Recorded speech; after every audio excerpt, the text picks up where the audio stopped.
pagsasaka ay hindi madaling hanap buhay.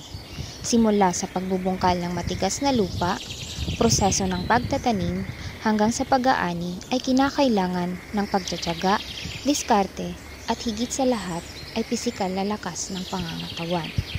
Isa rin sa mga nakakaapekto sa pagsasaka ay ang pabago-bagong panahon. Dahil dito, hindi kailanman naging madali ang ganitong uri ng hanap buhay.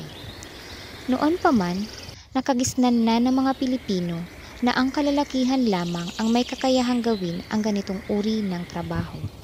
Subalit, si Nanay Nelly ay isang patunay na sa kabila ng pagiging babae, ay anumang gawain, gaano man ito kabigat kumpara sa pamilya ay kakayanin. Ngayong araw, pupuntahan natin ang isa sa mga upland farmer dito sa bayan ng Sipokot. Ating aalamin ang kanyang kwentong pagtatanim at kung ano-ano ang mga suliranin na kanyang kinakaharap lalo pa ngayon na panahon ng tag-init.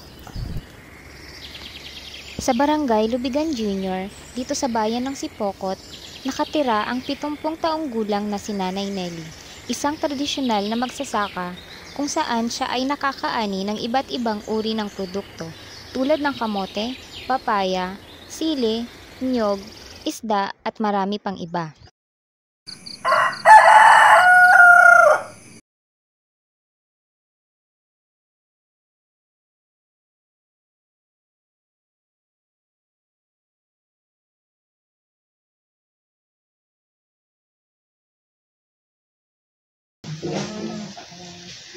Hindi ka na po sa anong ini? Hindi sa Lubigan na ini, bagong harong ko lang ini. So, pirang taon ka na pong farmer? Farmer, yeah po. Ay, kung baka kuya ako, nagkaisip. Kung Kaya na talaga ako. Iyan na talaga si naging trabaho niya. Sa ko na nakapamilya na ako, na talaga. Tapos po kumbaga ang mga products po na nililiyo po sinagpatapos sa mga ato niyo. Ang sarili, nagpaharong, para may souvenir para sa mga aki. Kung halimbawa baga, o anak ng animal na, just ikaw lamang souvenir sa mga aki.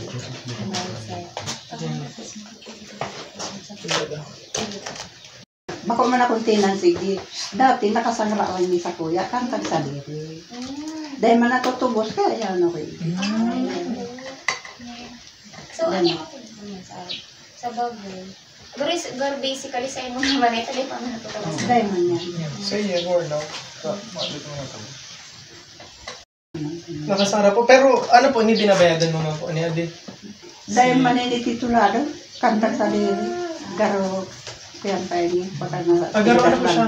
Timberland pa niya. Oo, Timberland niya. Mayan ititulado.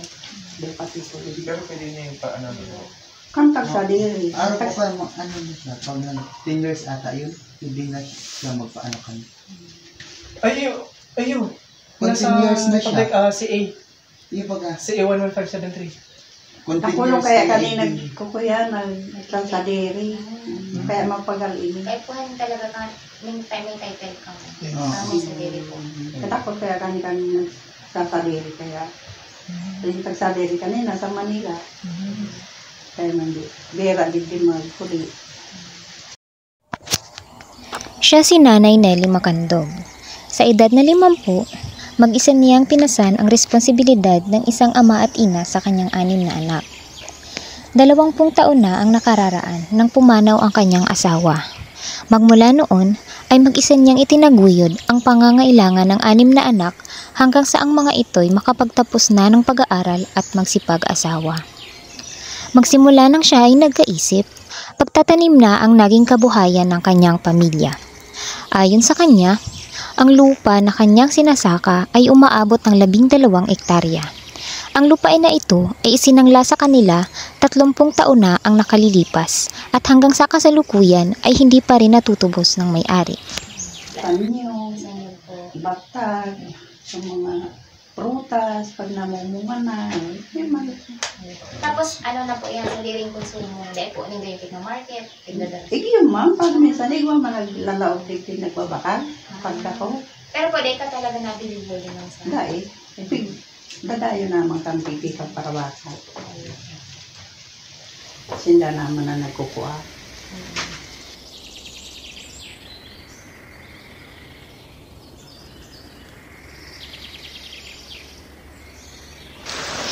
Dahil sa likas na kasipagan ni Nanay Nelly, katuwang ang kanyang mga anak, nakakapag-ani sila ng iba't ibang uri ng produkto at nakakapamahagi na rin sa kanilang komunidad, pati na rin sa mga karatig bayan ng Sipokot. Ilan sa mga produktong kanilang naaani ay ang mga halamang gulay tulad ng tabyos, talong, sili, sitaw, kalabasa at sibuyas. Kabilang na rin ang mga halamang ugat tulad ng kamote, kamuting kahoy, gabi at mani. Ilan din ang mga prutas sa kanilang mga produktong naaani. Kabilang na dito ang guyabano, langka, kakao, abukado, pinya, kape, mangga, saging at lukban. Papaya. Kabilang din sa kanilang forestry crops ang anahaw, mahogani at niyog, na kung saan, ayon kay Nanay Nelly ay nakapagbenta sila ng 1,000 kilo ng kopra sa kada 3 buwan ng taon. Sila rin ay nakapagparami na ng kalabaw na nagsisilbing katuwang sa pag-aararo ng lupa. At iba't ibang uri rin ng manok ang matatagpuan sa bukid ni Nanay Nelly na siyang nagsusuplay ng itlog sa kanilang pamilya. Kabilang na rin sa kanilang pinagkakakitaan ang palaisdaan, na kung saan ang kanilang nahuhuling isda ay ginagawang daing at naibebenta nila sa halagang 5 piso hanggang 20 piso kada isa, depende sa laki at klase ng isda. Ang biyayang ito ng kalikasan sa pamilya ni Nanay Nelia ay higit pa sa sapat na pangangailangan nilang mag-anak, kung kaya't sila ay dinarayo ng mga mamimili galing sa iba't ibang lugar. Subalit, sa kabila nito ay kontento si Nanay Nelly sa kung ano ang biyayang ipinagkakaloob sa kanila. Nais niyang panatilihin ang estado ng kanyang pagtatanim at wala sa isip niya na baguhin ang estilo at pamamaraan ng kanyang pagtatanim. Subalit, ang magagandang ani ay hindi permanente. May mga pagsubok na kinaharap si Nanay Nelly. Wala na baga. Natural po sa inyo, pero pag nagburan mo, Pag naguran po, yun na yan. May mga tanaman na dyan kung sibuyas na tunay naglalaman. Ipo. Alamang na. Mga dahon lang. Oo, dahon lang. Pwede sa pangkago. Partikular na ang mga peste na sumira sa ilang mga katamtamang laki pa lamang ng mga niyog. Mga organismo na sumira sa tanim ng sibuyas at higit sa lahat ang matinding pagbabago ng klima. Ngayong nararanasan ang El Nino ay siyang pagkapinsala rin ng taniman ni Nanay Nelly. Natutuyo ang mga bagong sibol na pananim at nasisira ang kalidad ng bunga at lalong-lalo na naaantala ang panahon ng pagtatanim. Sa mga panahong ganito ay mabagal din ang produksyon ng mga halaman at pananim. Gayon din ang pag-usad ng kabuhayan ng pamilya ni Nanay Nelly. Sa pagtatanim ay hindi palaging panalo. May mga pagkakataon na susubukin tayo ng panahon, higit pa ngayon na hindi na balanse ang kalagayan ng klima ng mundo. Ang pagtatanim ay parang pag-aaral. Kinakailangang dumaan sa unang hakbang, may mga pagdadaan ng pagsusulit hanggang sa maabot ang masaganang ani na hinahangad.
Ang agrikultura at magsasaka ay palaging magkaugnay.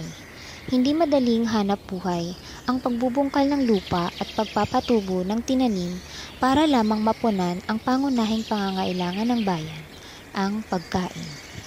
Ang pag-aako ng ganitong propesyon ay katulad ng pag-aalay na ang buong buhay para sa bayan. Kaya't higit sa sino mang profesional, magsasaka ang pinakakagalang-galang.